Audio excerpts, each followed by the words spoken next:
What is going on, everybody? It's your boy Nothing But Skills, and today we're going to be talking about some of the changes you might have noticed when you were playing the open beta. So they made a lot of changes from the closed beta to open beta to just make the game feel a lot smoother. And I just couldn't pinpoint exactly what it was, but I could really tell that there was a difference between gameplay in Ghost Recon closed beta versus the open beta. So I went over to the Ghost Recon website, and there was a news and update article talking about some major changes that came. Now, one of the major changes that they talked about and they focused about was the main character, better controls. So some of the things that they said that they changed were enhanced responsiveness for main character, so the controls feel a lot smoother. Faster acceleration and stops for the main character. And then let's take a look at this video that they showed. They actually put a side by side with the old, the new, so they have running, stop. Look at the difference of how fast you stop on the new animation versus the old animation, so it gives you that more in control feel. They also updated the weapon switch speed, so you had a faster weapon swaps, increased responsiveness when changing weapons, and you can see the old versus the new. Before, it felt like it just took ages to switch between your sniper rifle to your AR to your pistol, and now it's just so much faster. And I think it gives it a good feel of how fast you should be able to swap your weapon in Ghost Recon Wildlands. They also gave you a faster stance change to adapt more quickly to the situation. So now you can go from prone to crouch to stand in a matter of seconds. So look at this one. They show the old stance change versus the new, which isn't that much faster, but it's just enough to give it that more responsive feel. And I feel like that's what they were going with all of these changes, giving you a more in control feeling of your character. So you felt like when you made an adjustment to his movement, he was making that movement change. They also made a couple other changes with it takes less time to take control of your character after an injury is triggered. You get faster entry into vehicles. They went down and they also added the ability to cancel when you're opening a chest. So, you know, like if you were opening a chest in the closed beta, you couldn't cancel opening it, you would be stuck in the animation. They got rid of that, so you can cancel. They also added an ability to cancel car entries by moving the stick away from the interaction. I think that's great. Faster cancellation of intel gathering interactions. So almost the same thing as when you were opening a chest. You can cancel the intel gathering and it's a lot faster. Now, they did change the rush animation because some people were complaining about it. I had mixed feelings. I didn't think it was horrible. I didn't think it was perfect, but I didn't think it was bad. But they did adjust it a little bit. And if you're looking right here, we have the old animation versus the new animation.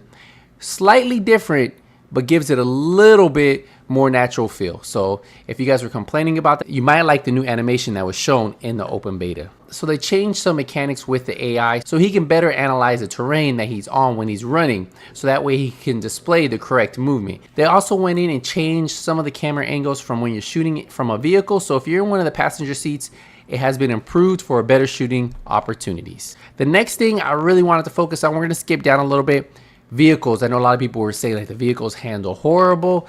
So they made some changes. They were listening, and that's what I like. The devs are listening to the community talking about the vehicles, and I felt like the vehicles were a little bit tough to drive, and I felt in the closed beta, they just felt, I don't know, something about them didn't feel natural. I felt in the open beta it did improve, and I imagine as the game continues to evolve, they will continue to make adjustments to make driving a lot more fun.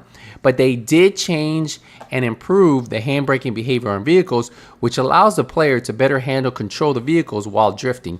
So if you look at the initial old handbrake behavior, you would literally almost stop, right? Like you would just pretty much stop right there. And then the new one, you can drift around the corner, what we're used to seeing on most games that you're driving a vehicle. Most games now have a drifting ability, and I was a little surprised how it handled in the closed beta.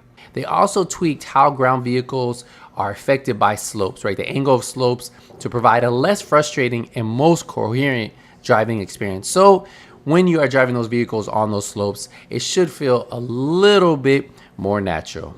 The next thing we're going to talk about is the map on Ghost Recon Breakpoint is pretty big, right? So traveling from one point to another on a vehicle that's not a helicopter takes a while, right? So what the developers did is they added more helicopters and they distributed them more, so it's easier to gain access to them in the open world. Not only that, in your bivouac, you can summon a helicopter. So you always have a helicopter in there by default in your bivouac right away. So you don't have to go purchase one. You already have one as one of your starting vehicles. Now there's also more helipad locations available, and all helicopters are now shown in the Irwan shop menu without having to unlock them in the skill tree. So if you notice the skill tree in the closed beta, right? I did a video on that. You had to unlock the helicopters in the skill tree to be able to purchase them, but they changed that so you no longer have to do that. As long as you have the money, you can purchase them at the Irwan shop. Another thing that they focused on was smarter AI, which I'm not going to dive into, but I'll put a link to this in the description if you guys want to come back and check out everything. They adjusted the wide range of difficulties, more accessible, easy, and normal difficulty levels. They increased the arcade auto aim. And for all of you hardcore Ghost Recon fans, they increased the realistic experience in extreme difficulty. If you guys end up deciding to buy Ghost Recon Breakpoint and you guys want to purchase it from the Epic Store, don't forget to use my support creator code, Nothing But Skills, and a portion of that will come back to me at no extra cost to you. It's just a great way for you to support your content creator just using the code Nothing But Skills in the support creator code on the Epic Store. I want to know what you guys think about Ghost Recon Breakpoint. Is this a game that you think you're going to be purchasing? Have you already pre-ordered? Do you plan on pre-order? Let me know in the comment section. I appreciate all the support. Don't forget to leave the thumbs up. And as always, we will be having a lot of Ghost Recon Breakpoint videos coming to this channel this week with launch week starting tomorrow. Don't forget to have the notification bell on so when I release a video, you guys get notified. Can't wait to dive into this. Can't wait to do a let's play, bring you lots of tips and tricks. I will have everything you want to know about Ghost Recon Breakpoint on this channel. Thank you guys again for all the support. But until the next Ghost Recon Breakpoint, Nothing But Skills is out.